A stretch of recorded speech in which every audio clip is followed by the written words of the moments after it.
It's now North Carolina Congressman Mark Harris. Congressman, thanks for being with us. They're saying no relationship here between what's happened on the transit system and all the marketing they're going to do. But given what's been going on in that system, Congressman, you would think somebody there would say, you know what, let's stop spending millions to try to convince people this system's great and maybe spend that money keeping the people on the system safe.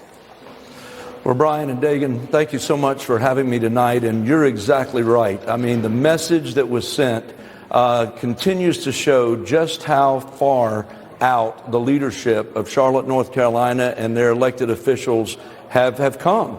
I mean, let's face it, when you have two individuals that have been killed or one stabbed and one murdered just within a matter of months, and now we find ourselves at a city council meeting just a week ago tonight, a few days after that stabbing, that they're passing $3 million plus in an advertising campaign. It just doesn't make sense. And my hope is that the people of Charlotte are going to continue to speak out and speak up of just how far out of touch the Democrat leadership in Charlotte has become.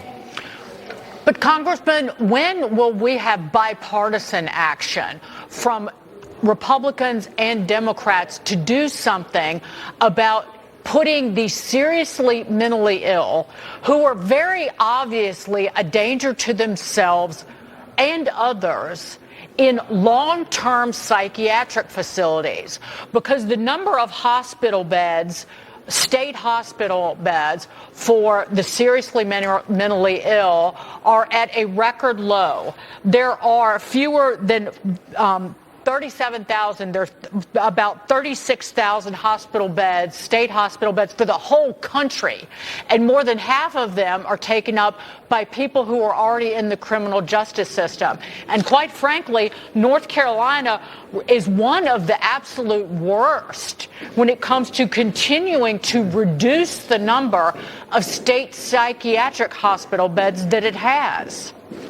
Oh, I don't disagree with you, and I think there are issues that we're going to have to address with the mental health issue in this. But let me be clear, the stabbing that happened again this week ago, this past Friday, had nothing to do with mental health. This was an illegal immigrant that was there not once, but twice had been deported and was back here in Charlotte, North Carolina, and he was the one that perpetrated this crime. And but you're right, there is an issue of the mental health that we've got to address, and I think that our General Assembly continues to look at that, and I think that it's going to be important for all of us to think about that as we move forward in dealing with these issues.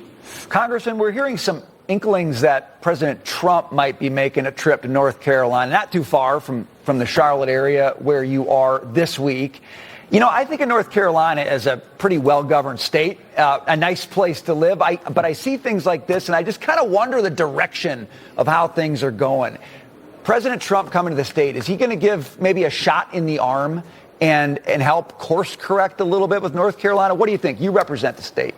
Well, I would hope that he could help course correct. One of the things that we've recognized that President Trump, with his agenda on law and order, has been able to do across this country is just stepping up. And listen, myself and a couple of colleagues sent a letter to the governor several weeks ago asking that the National Guard be brought into Charlotte. Why? Because the Fraternal Order of Police in Charlotte had identified that we were some 276 policemen below what was needed to adequately police the city.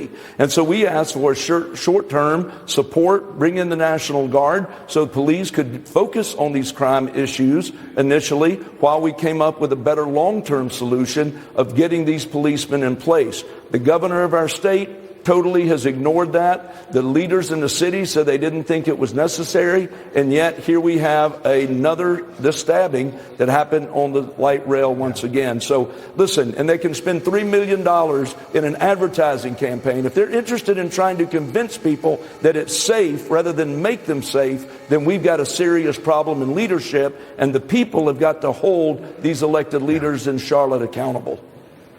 Congressman Mark Harris, thank you so much. Good to see you. Thank you.